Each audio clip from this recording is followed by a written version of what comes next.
I'd like to welcome you to the last Bradford seminar of the year. I'm Denise Malsbaum. I'm a professor joint between the Center for Policy Research and Energy and Environment in SPIA and Civil and Environmental Engineering Department. And it's my great pleasure today to welcome Amy Meyers Jaffe, who's an energy consultant and leading expert on the geopolitics of oil, energy security, and risk. She's currently serving as director of the Energy, Climate Justice, and Sustainability Lab at New York University School of Professional Studies, where she's also a research professor. She also co-chairs the Women in Energy Initiative at the Center on Global Energy Policy at Columbia University, and is a faculty research affiliate at the Climate Policy Lab at Tufts. She's the author of Energy's Digital Future, Harnessing Innovation for American Resilience and National Security, published by Columbia University Press in January 2021. She holds a career prize in energy economics from the U.S. Association for Energy Economics, and also served as the organization's president in 2020. Amy has a bachelor's degree from Princeton in Near Eastern Studies, which led to her interest in oil and commodities. She was the director of energy policy research at Rice University for 17 years, with an appointment joint between energy and policy studies. In her work on the oil and gas industry, she states, and this was in our conversation just before lunch, that accountability needs to come from both criminal prosecution and strict penalties, including taking away the licenses to operate from the oil and gas industry for violations. She's advised numerous organizations on climate risk strategy and scenarios analysis, including CERES, the Investor Advocacy Network, and major Fortune 500 companies. She's frequently asked to testify on Capitol Hill on matters related to U.S. national security and U.S. energy and climate change policy, and has presented on climate change and energy to multiple government agencies. She is a frequent contributor to the Aspen Institute Congressional Program and the World Economic Forum, which she most recently served on the Global Future Council on the Net Zero Transition. Several of us had the opportunity to hear her speak at the MIT Energy Conference in 2022, and are really thrilled to have you here today. Thanks for coming. Well, it's great to be here today, and my mission today is to talk about oil prices. A lot of times we're talking about climate change, so in Q&A we can talk a little bit about that, or how to regulate the oil industry. But for the time being, I'm just going to show you some recent research on oil prices.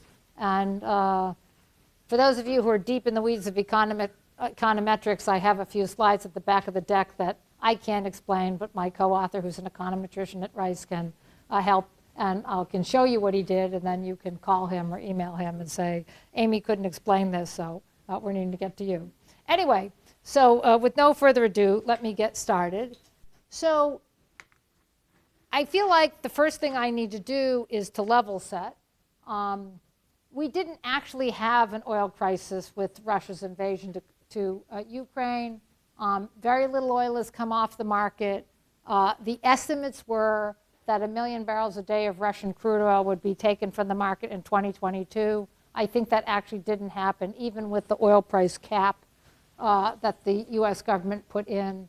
It didn't really actually curb exports of crude oil. Russian actual crude oil production last year was up compared to past years, so we never really had a disruption. And if you look at all the crises we've had in the past, you could see that even if the analysts turned out to have been right and we'd lost 1 million barrels a day of Russian oil to the market, it would have been a lot less than all these different other incidents that have happened over the years that we think of as being really dramatically impacting energy security. So I just wanted to start with that. Now, that said, one of the things we know is that when we're having a booming economy, so there's a period of growth, like in the 2000s when China's economy was expanding rapidly, you do get a lot of extra demand from oil coming from that economic activity and the rise in GDP rates. And so sometimes that rise in demand outpaces the sort of increase that companies are making in their oil and gas drilling and exploration. And so you get these rises in the price of oil, and OPEC gets what we call market power, because that last marginal barrel that we need to cover that last extra bit of demand has to come from OPEC. and they can decide not to put it in the market, and that makes the price go up. And the closer they are to maxing out their production, so say they can produce only 30 million barrels a day or 32 million barrels a day, the closer you get to their maximum ceiling, the more likely the market is to get nervous. Because that means if there's a war or there's a bombing or there's an accident, that oil will come out of the market and will be so close with no spare capacity that prices could get volatile, out of control. And so this table kind of shows you all the different times, and that would be the blue line with OPEC, that basically the closer OPEC gets to having no spare capacity, so that would be the dips at the bottom of the blue. The less they have extra capacity, like Saudi Arabia has 2 million barrels a day they're not producing, or 3 million barrels. When it gets to be Saudi Arabia only has 500,000 barrels a day they're not producing, the price of oil tends to, as a commodity market, speculation comes in and the price gets very high. So what happened to us is that demand for oil collapsed in 2020 because of COVID lockdowns. And then we had the vaccine, and people kind of got back outside, and so we had a sudden boost in demand, 5.5 million barrels a day of extra demand in 2021 as things started to recover. And so we got very close to maxing out OPEC's peak capacity. And if you're Vladimir Putin and you're thinking that oil demand is going to go down over time because of electric cars, because of efficiency, because of shifting to alternative fuel, if you are aware of that, even it doesn't matter what you're actually saying, but just what your calculus is, and you were thinking that you might have one last time that you could enter an unbelievably tight market and cause a crisis and get away with something. 2022 was that year, right? And so, and you can see in my slide at the end of 21 how OPEC capacity was, pretty much used up. And the price of oil was rising. And if you were Vladimir Putin and you're thinking 10 years from now, no one's going to care whether they cut off my oil and gas or not, but right now everyone would care, now would be the time to make a war if you had it in your mind that you wanted to make one. Because you're at your absolute maximum leverage for oil and gas supply. In an economy where everybody's struggling to have their economy bounce back and they don't want the inflation of rising energy prices. So we had this, in my opinion, one-time last opportunity to really use the oil and gas weapon. And he took it, right? So the question is, as we move forward, sort of on these decarbonization pathways that Professor Jenkins can show you at another seminar, which I'm sure he has, the question is, are we still having the traditional oil and gas up and down cycle that's connected to the drilling cycle? And so I've put together a couple of slides to talk about what we would look for if we were going to think the cycle was ending. Like, what would it look like if we're getting out of the cycle? Because right now, in my opinion, all we've done is had a super cycle. We had a collapse in 2020 when the economy collapsed. Then we had a giant upsurge in oil prices in 2021, 2022, when we had the recovery. And now, question mark, right? So this is from an original paper I did with Mohammed Al-Gamal of Rice. We eventually made it a book that's hard to read because when you write a book with an econometrician, that's not always easy for the layperson. But anyway, this is a great chart that kind of showed this theory we had, which we've since evidence-based proven out, which was that you have this boom-bust cycle of the general global economy. I don't know how many of you have taken international economics, but there's a natural seminal cycle of economic growth, and then eventually the economy can cool. And our theory in that cycle is that during that cycle, oil prices tend to go up because you're having this lag between when demand for oil appears and how long it takes, drilling and the oil companies to get that oil to market. And it's changed a little bit now. In the old days, it could be 7 years, 10 years before a company to bring on a new field, whereas today In the shale, maybe that's reduced to a year, 6 months to a year, so that's changed it a little bit and shortened the cycle. But our feeling was there was still a cycle. But the interesting thing about the cycle is that when the price of oil is high, a huge amount of money, petrodollar money, would go out to the Gulf and would go to places like Russia or Venezuela. And they couldn't just absorb all that money because they have smaller economies. Even Russia, people say, has the economy, sort of the size of Portugal. And so you're having billions of dollars flushing into an economy. They can't even keep it in their own banks because it's too much capital to deploy. And so that capital comes back out into the market. And what do we know? Russian billionaires are buying real estate in London, and so now a regular person can't afford an apartment in London. So what do we mean when we say that? That's called an asset bubble, right? Real estate in major cities in the United States and Europe get inflated because you get these petrodollars rushing in. You've got people buying sports teams, buying banks, right? Buying yachts, right? So all of that money flushing in at one time, suddenly, that's not being deployed building roads and schools and productive things, right? Not generating new businesses. It causes a bubble in the market, which then in itself becomes sort of self-fulfilling. So the typical pattern is interest rates are low, people are buying assets, asset prices go up. Then because asset prices are going up, then you borrow against your house, or you borrow your Silicon Valley bank, you got money in there from a VC, then you buy a house, then you borrow against the value of your house, so you're just super leveraged. And then you probably have heard somebody say this that where it doesn't pay for you to pay your credit card bill because, with inflation, your dollar's not worth as much, so you'd be better off, to just, when interest rates are low, you'd be better off to just carry that balance on your credit card and use your cash to do something productive, like, start a new business, right? Have a concession on campus to do something and sell it to other students. So everybody's thinking like that. Then we get to what we call in economics a Minsky moment, right? Where you've got so much of a bubble in the economy that you start to have bad loans fail, right? Banks start to fail. You start to have a crisis.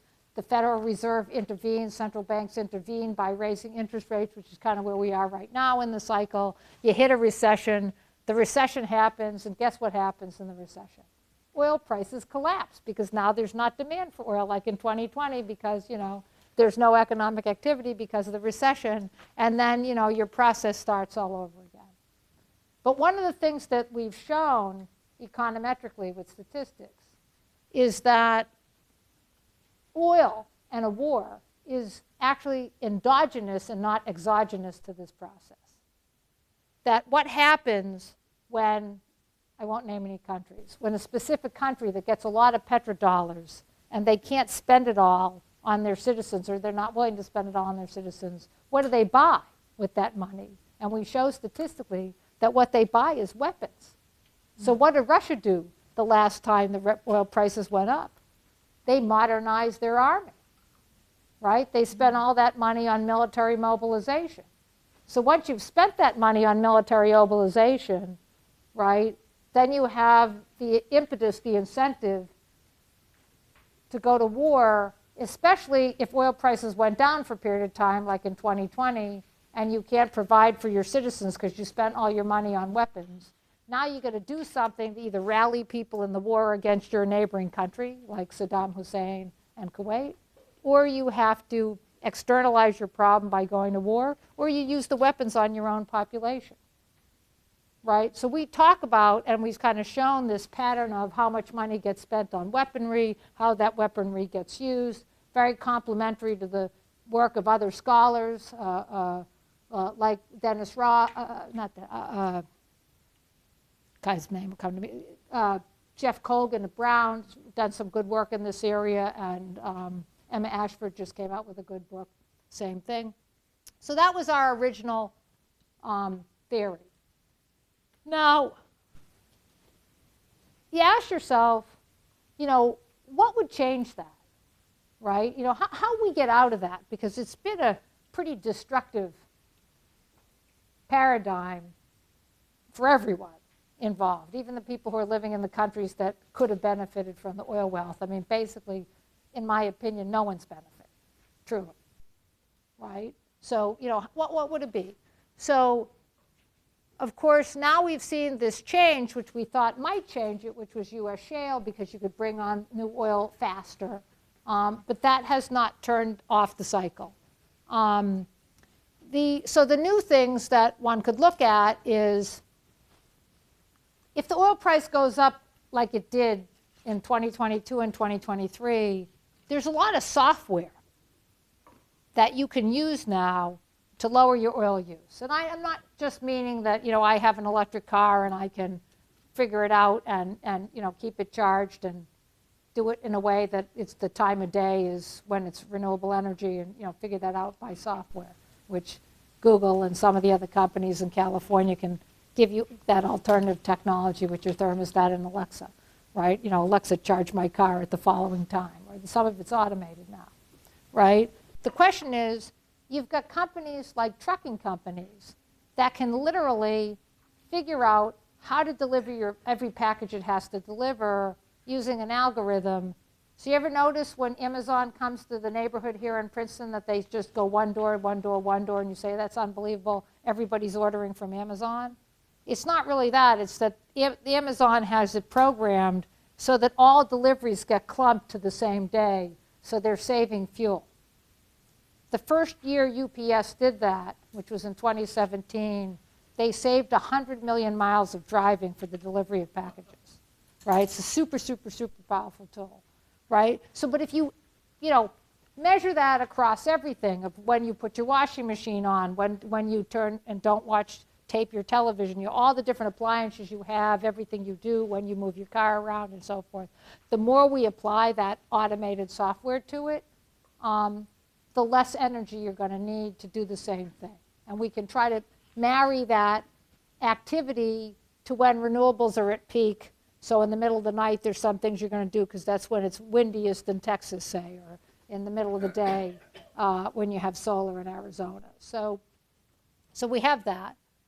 The other thing we have is that right now, in Europe, they literally installed 50 megawatts of renewable energy just in 2022 alone, and that eliminated 13 BCM, I know it's hard to do all the numbers, billion cubic meters of natural gas demand that they didn't have to go to the Russians for anymore forever, because they put all that renewables and battery storage in.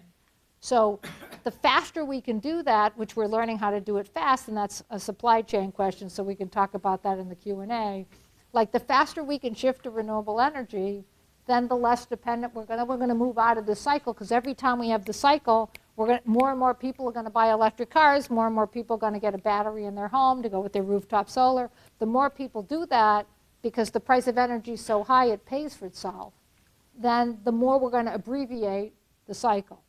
What else? One of the things you learn when you're doing modeling of energy demand is that these models are super sensitive to population changes, right? So you've got countries like China and Japan where the population is peaking. So theoretically, will that or won't that be counterweighed by population growth in places like Africa and Indonesia and so forth? That's another factor, right? And then we're starting to get to the point when you think about like the US experience. I'm not saying that Americans, 1 in 7 Americans can't pay their electricity bills. So I'm not saying it's not a problem in this country.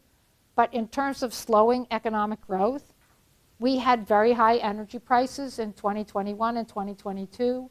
And US GDP growth was 6%, which is higher than usual. 3% is considered good growth here. We were at 6%. But that's because our economy and our economic activity through digital and through other means, we can do the same amount of economic activity with less energy, right? So we're less energy intensive, we're less emissions intensive to do the same thing, right? So again, we have to think through how do we study how much impact that has on the cycle, right? And then there's another kind of interesting fact, which is that, you've got countries like Saudi Arabia are really reforming. And so they're actually spending the petrodollars on creating jobs and economic activity inside Saudi Arabia. That means less of the money is going to go to weaponry, less of the money is going to go towards, say, having a conflict in Yemen, right, or having a conflict with Iran. So to the extent that countries spend more of their petrodollars on their own populations, that again could be a good thing. That would alleviate the cycle. So we set out to see, how much of this was influencing the cycle in 2021 and the 2021 period. And we had a theory. Our theory was that the cycle was manifesting itself less in, was the price of oil going to go to $147 like it did when we did the first study, right, in 2008, 2009, but more in what's called the slope of the futures market. So when you or your parents or your neighbors have pensions, and you might have heard people talk about this, like with inflation, you want to invest in commodities because commodities are going to have a super cycle and they're going to be very valuable. And so if you're having your money in the stock market, you might lose it, right? But if you had your money in commodities, you might do better. And so Ameritrade would tell you, like, here's a commodity fund you can invest in. So you can go online and trade in an ETS for West Texas Intermediate crude oil futures, right? And that would be a good thing to do in an inflationary period like this, right? So your pension fund is doing that. And Princeton University's, development office, the investment office is doing that, right? And the truth is, when big players like Fidelity and, different groups like I'm describing go to buy oil, they, in the futures market the way it is, buying oil 1 year from now, not too much liquidity, not that many people trade in that. What people trade in is what we call the front month. So we're now physically May, so probably the June contract is what's trading on the futures market. So most of the volume in trading is in the June and July futures contract 2023, right? And then it starts to drop off. And so what happens is if you're having speculative furor, like if tomorrow, President Putin announced that he's going to take all his oil out of the market, right? It would be the June futures that would go up the most. And, the futures market for December 2024, the price would be lower because people would figure out that might get settled over time. Or because of some of these things I'm saying. More people buy electric cars and all that stuff would happen over time. So that curve, where the first month in the futures market is the highest by a lot, that's called backwardation. That's the economic term for that sloping line. And so we set out to show that during 2021 and 2022, when speculators came into the market to bet on the war, that how it manifested itself was making the backwardation slope incredibly deep, like historically deep. And we came up with this terminology. We called it super backwardation, right? And so we wanted to study how super backwardation, deep backwardation, could we show that this pattern of financial players coming into the market and escalating the slope was part of this process that we said that was driven by geopolitics. So we had some literature that that sort of backed up this idea about the relationship between low interest rates and speculative impulse from geopolitics, anticipating war and so forth. And we tried to prove that that drove the curve, because Keynes and other economists would tell you that the commodity curve was basically based only on the price to store, right? And we wanted to show that no, in today's market, it goes beyond the cost of storage. It goes to this speculative thing. And indeed, we were able to show that that was the case. And what we found was that, like happens in the real world, the econometric statistics proved that out, that traders buy the risk threat, right? You hear that Putin's giving speeches about NATO being a threat and about Greater Europe being part of, the Russian Empire. And so traders start to put long positions, buy contracts in the futures market in the front months. And that's exactly what we found. And when we say sell the actual event, that means I have all this length. I own all these futures contracts, and then when I get to a certain amount of money, I'm making so much money, I take my profit. When Putin rolls his tanks into the Ukraine, I wait a certain amount of time, and then I get out of the market because I made my money. The move's over, right? So what we found was that in periods of high political risk, geopolitical risk, that there was rising open interest from financial players, that pushed the market into this super backwardation, and that there was this period at which the end of that cycle would end with the market flipping into what's called contango. So as everybody gets out of the contract and the market collapses, the front month goes to a discount to the future instead of a premium. That's a condition called contango. And so one of the interesting things is that one might have, and when, as I mentioned, the pattern goes in together with banking crises. So we just had, 3 banks fail, and we had Credit Suisse fail, right, in Europe. So if you were a betting person, you might have bet that the market was going to go in contango. And if you were the Saudi oil minister, who's been around a long time, and you saw that, you read my book and you've talked to others and you think the market might collapse like that and go in contango, what would you do? You might announce you're going to make voluntary cuts in the market to try to get the market not to follow this pattern. And that is exactly what the Saudi oil minister did last month, right? So, guy knows what he's doing. So, are we moving into what would a global financial crisis look like? So, here's a couple of different disturbing statistics. The Chinese bilateral cross-border rescue lending has escalated in recent years, and they're now in this sort of sticky negotiation with the World Bank about who can bail out who. And it's become very difficult if you're a country in the global south and you're highly indebted and you want to renegotiate your debt.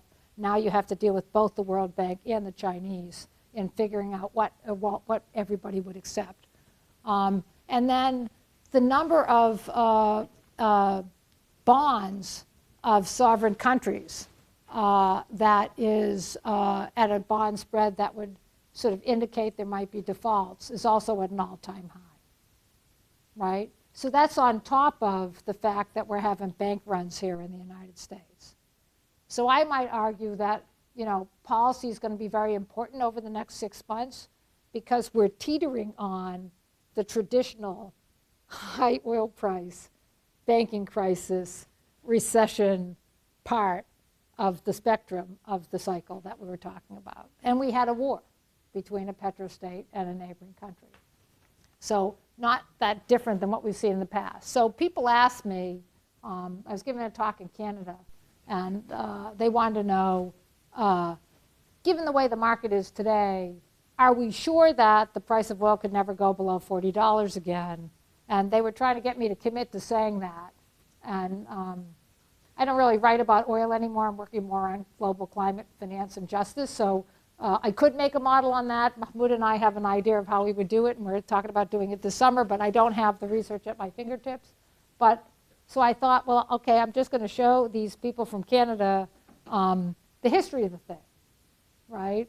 And the history of the thing is that consistently over the last 30 years or 40 years, when we have the cycle, the price has gone below $40 multiple times. And so one has to consider that we could actually have a collapse in the price of oil if the banking crisis gets worse. Is that real or nominal? Those numbers are real, yeah. That's nominal. Those are the nominal numbers, but those are the actual numbers.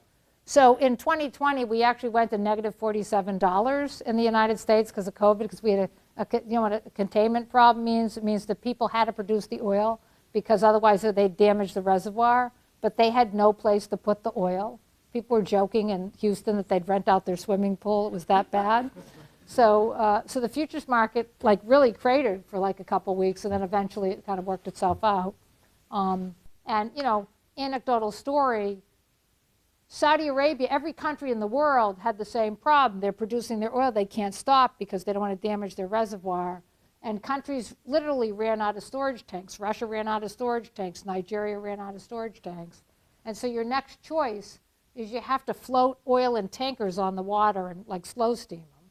Okay, so you have all these oil tankers slow steaming with oil.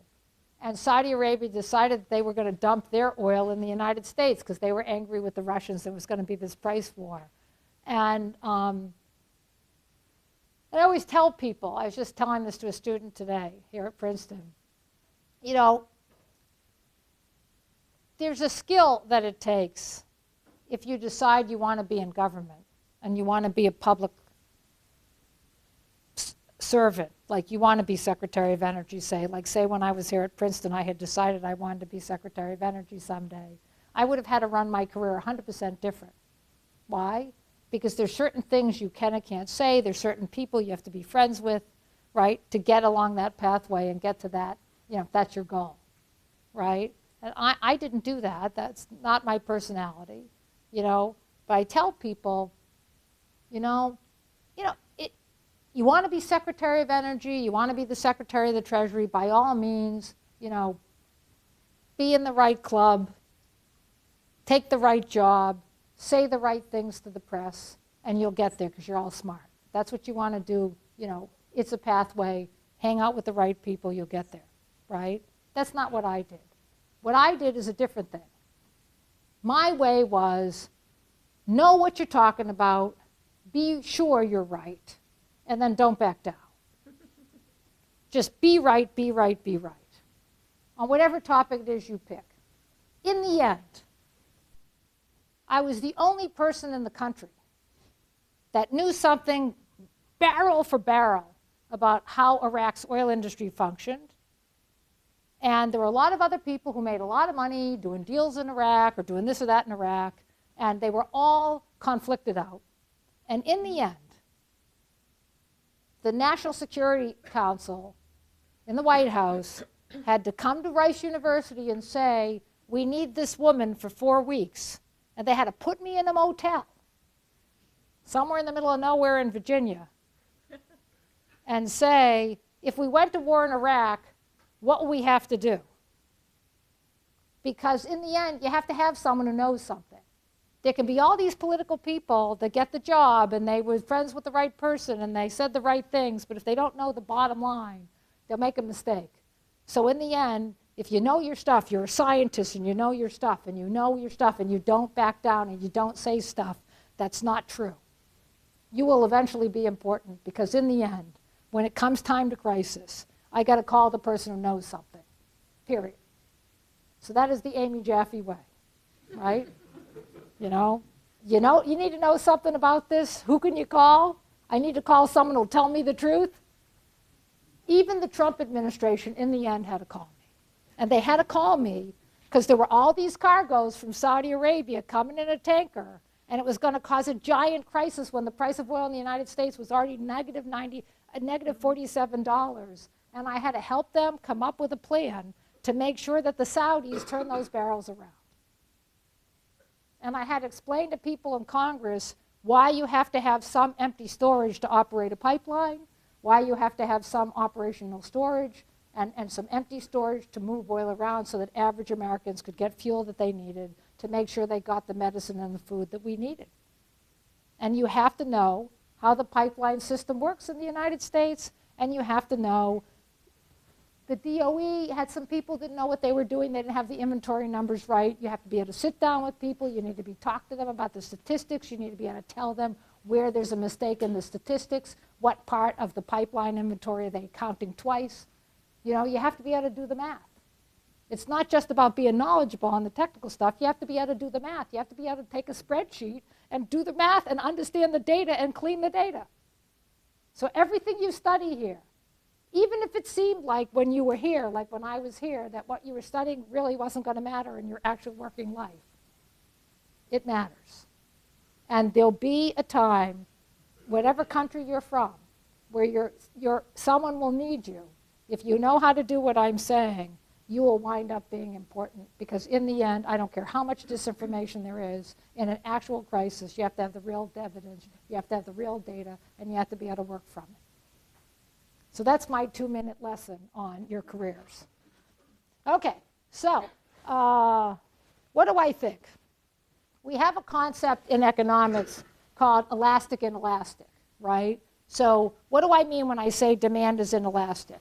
I get up in the morning, there's a shortage of gasoline, I got a car, I have to go somewhere. My demand for gasoline is inelastic.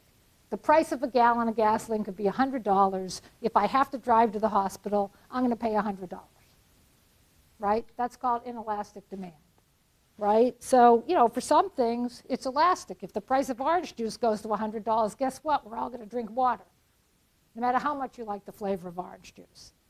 But with gasoline being inelastic, that's a real problem, because it means we can't go anywhere. Maybe public transportation, but maybe I can't go that last mile and it's too long a walk, or it's 10 below zero. I mean, there's just some things that make it inelastic. So the more we have transportation network that is not running on oil, the more elastic oil becomes. The more we can, OPEC makes a demand, or Russia makes a demand, and we can shift away. And that's what we're seeing now. And you're seeing it in multiple different ways. Could be an Uber driver that has an electric car. Could be an Uber driver that has gasoline, but he's willing to drive around, or she's willing to drive around, and you're not, right? Maybe because they're getting their fuel paid for, so you can take that ride instead, right? So we have all these new technologies coming that's making it elastic. And maybe, maybe I'm getting rid of my oil heat in the Northeast, and I'm getting a heat pump. And that's going to run on electricity, and maybe I can generate that electricity in 12 different ways instead of just with oil, right? We don't use any oil anymore to generate electricity in the United States, for example. So all these different new systems that we have that are going to be interneted and dated and put together, all those things make oil more and more elastic. I can do that same task, whether it's mobility or heating or manufacturing without oil. Eventually, that is going to mean that the cycle is going to weaken, and that's important for so many reasons. So, so the question is, what's going to happen faster? Am I going to get rid of oil demand faster, or am I going to get rid of oil supply faster, right? And that's something you see the experts debating. So let's say things don't get resolved in Russia, and BP's prediction is right, and we lose 5 million barrels a day of Russian production over the next 10 years. We're going to lose that same amount of oil demand or not, that could affect what the price of oil is. And then we have all these different things we have to kind of understand in terms of the pivot to one technology or another. So the one that I end my talk with, so we have time for questions, you want to think about it this way. I was in Northern California for 5 years. In a place like Davis, California, where people use bicycles and a lot of people are switching to EVs, if you owned a gasoline station there today, your flow rate, that is the number of cars that stop to buy gasoline at your station, could be unprofitable. You could have not enough users. And it might be you would have to close that gasoline station because there's just not enough gasoline cars to justify having a station there. It's going to be the opposite of what it's now with a charging station, which is, are enough people using a charging station to make it commercial right now? But what about when it's the other way around? What if it's that low-income Americans or low-income Chinese have gasoline cars, and there's very few gasoline stations? What are we going to do then? Are we going to say that a refinery can't close? Are we going to say we have to keep refineries open for the low-income people who still have a gasoline car? how are we going to manage that? Are we going to turn them into a utility like we do with electricity, where we have a PUC that manages how much gasoline has to be produced? So we haven't thought any of these things through. I don't think anybody's even asked that question in an article or anything. I mean, we haven't thought about it. So that's the new frontier in thinking about the energy transition. Now that we're, in my opinion, moving in it. You know, how are we going to manage these other issues about what gets financed, what doesn't, what closes, what doesn't, and at what pace? Okay, great. Very interesting.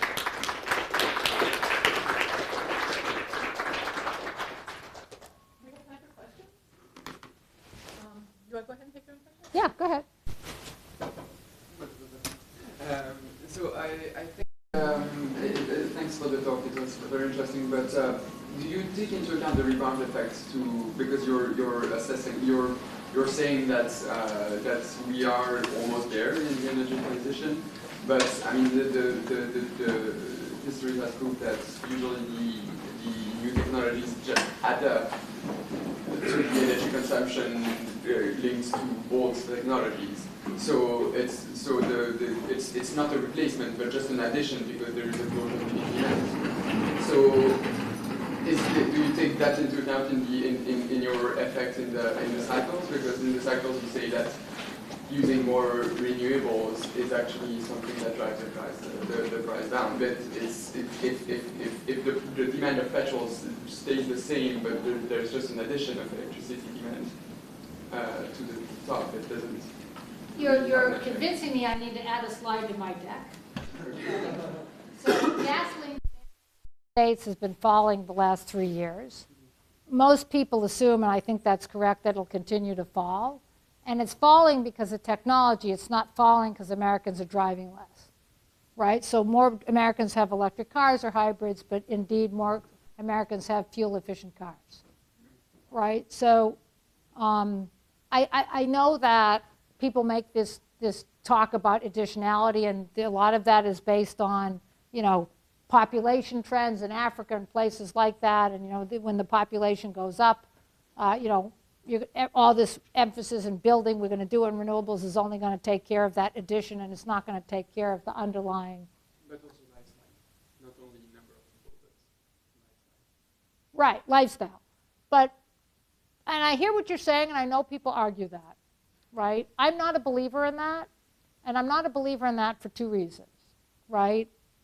Number one, if we were really stay on the emissions trajectory that goes with that storyline, and we reach 4 or 5 or 6%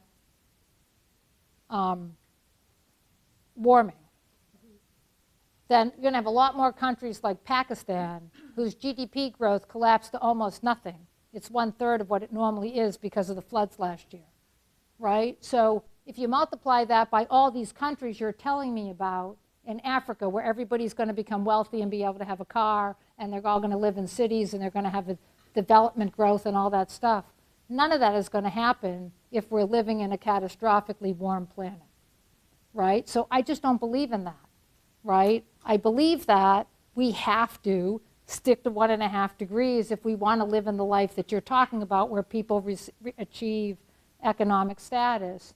And that's why maybe 5 years ago, if somebody said to me, Mrs. Jaffe, you're going to start to work on climate justice, and I would have said, well, I don't even have that credential. Like, I'm a person who began their career as an oil expert. Like, no one's going to listen to me on the subject of climate justice. But see, it's really, really important, because if none of us change our behavior, then we're definitely not going to have the economic growth that's going to drive oil demand, because we're going to live in such a catastrophic way. The problem is the lag between the effect and the causes. So But the effect we're talking about are lags after the political decisions that should be well, taken. I have another answer for you. It's a different one that's also the same.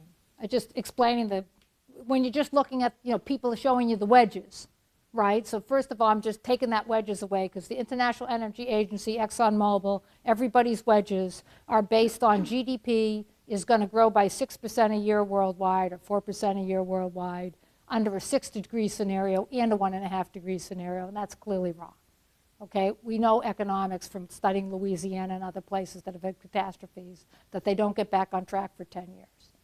That's one catastrophe, okay? Second thing, I just did a thing at NYU, right? Next year, maybe we'll invite some people to come from Princeton. Some of my tough students came, where we did global, like, say you were, like I train like companies to do TCFD scenario exercises where, you know, I make the quadrants and you have breakout groups and you have to make up a storyline that meets your quadrant, you know, which is maybe having to do with level of technology and level of regulation, or level of technology and level of impact of climate change. So I just did one a week ago at NYU, okay? And for each of the quadrant, I had professors like Dr. Sacalo, and then other experts and people from oil industry and people from clean tech energy companies come and be mentors in the quadrants with the students. And we had high climate change intensity and high technology is the top quadrant, and the low quadrant was low technology, right, and low climate impact, okay? And we just did it. And I'll tell you what was the most shocking thing about doing it, because I do it all the time with corporations, with adults who are already out in the workforce 30 years. You know what came out in every scenario when it was people your age? Everything was about behavioral change. The scenarios were about people eating differently, people living differently. You know, the terrible scenario, which was low technology and high climate impact, in that quadrant, they made up a story about people who lived in Miami and they can't leave their house because the weather and the flooding is so bad, so they live their whole life in the metaverse. That was their scenario. And they had boxed food. They ate like, crickets that were turned into, food bars because, there's no getting agricultural products to Miami because of the flooding. I mean, it was a pretty dire story. But it was every single quadrant was a story about behavioral change. Because in the end, you are going to have to change your behavior based on the weather. Right? So again, you're talking about 2040, 2050. It's just impossible for me to believe that in 2050, if we get this wrong, everybody's just going to live the same way. Because it won't be physically possible. And so I just have a small other question. Do you envision a way to rather, with policies, go rather to the side of shortening the supply rather than the demand? Yes. Because the goal is that rather shortening the demand rather than the supply, because the goal is to leave the oil in the ground and rather than correct. And the stuff. That is the right way to do it. We've all been saying that if we could just, so that's my thing for the model.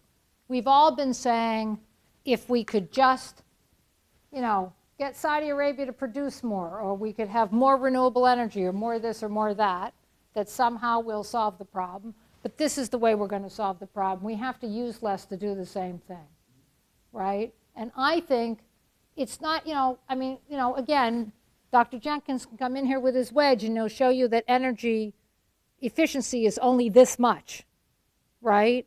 But that's not really correct. I was just on a panel. Guys, anybody here listen to the show The Energy Gang?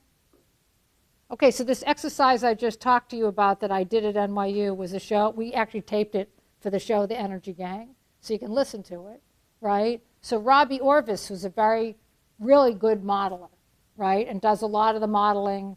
I don't know how to describe what he does it for, but anyway, he works with this group, Energy Innovation, and Hal Harvey is the head of that organization. He works a lot with governments and the Biden administration and others on climate scenarios.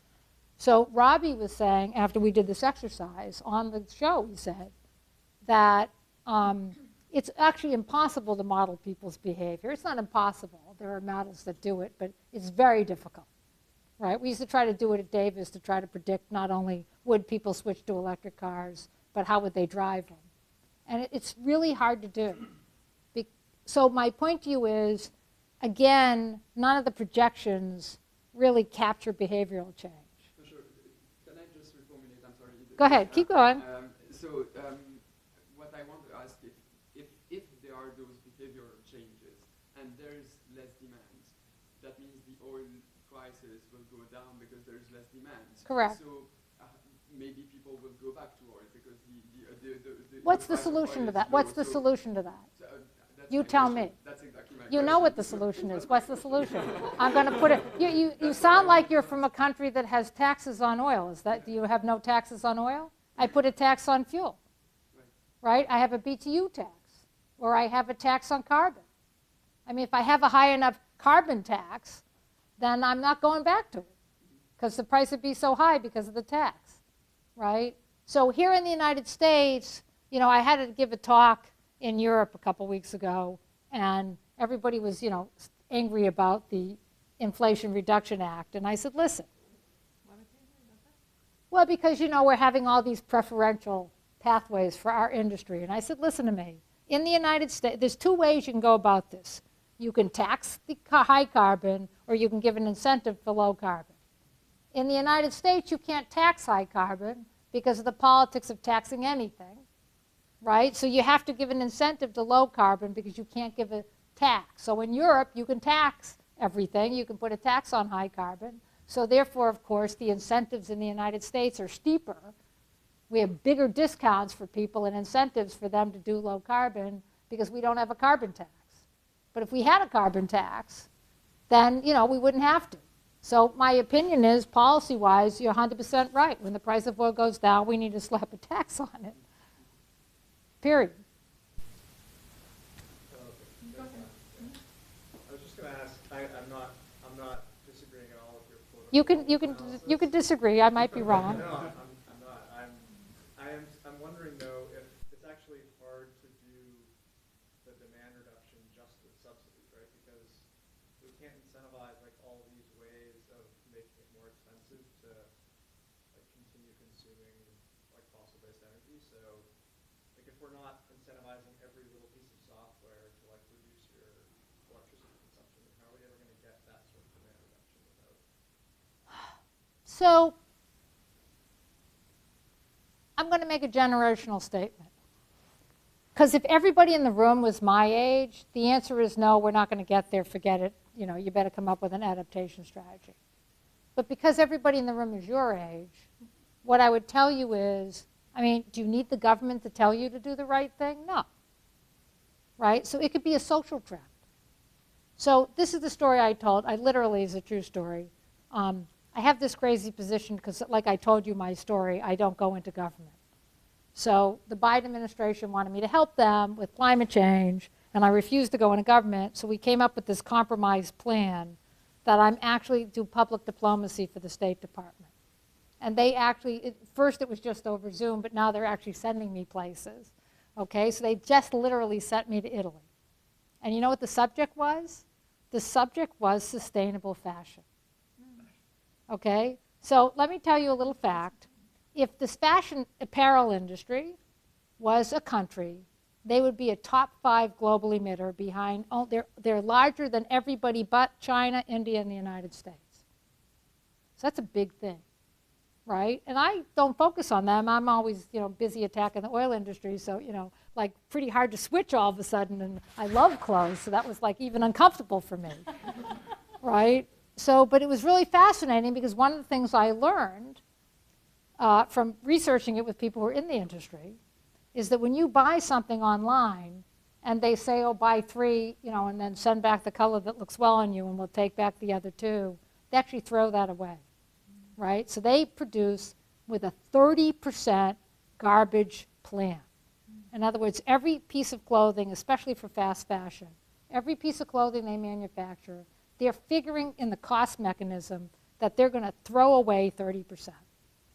Okay? I mean, that's an unbelievable amount of waste. So in some places, especially where I am down at NYU, right, people have moved to vintage. And vintage is sort of like a social you're wearing vintage, you're making a statement that you care about climate change. Okay? So I have a son who works he's a creative, and he's not getting anywhere, but he works in film and television, but, you know, at a very low level. He'd like to be a writer someday, right? He was a successful playwright, but it's hard to make a transition.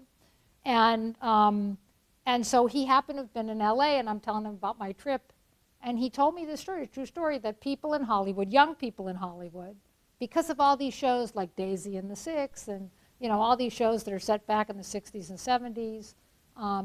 The costumes are so fantastic that people are not only making a sort of climate social statement, but they're creating identities for themselves. So for example, the young woman he's dating who's a cinematographer, she only wears like psychedelic clothes from the 1970s. That's what she wears.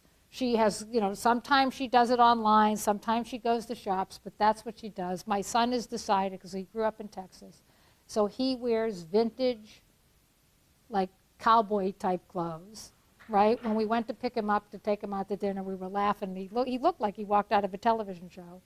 So, and that's what's prestigious now in Hollywood. So if you think about influencers, if wearing vintage is what's going to be prestigious, then selling fast fashion is not going to sell, because people are going to, you know, move to this reuse, recycling. People have, you know, clothing swap parties, and they swap clothes so they don't get bored of their clothes, right? So, I mean, when I was telling that story in Italy, like people got ash white. They said, you know, if Americans are going to buy recycled clothes from each other, like we're going to go out of business, which is true, they would, right?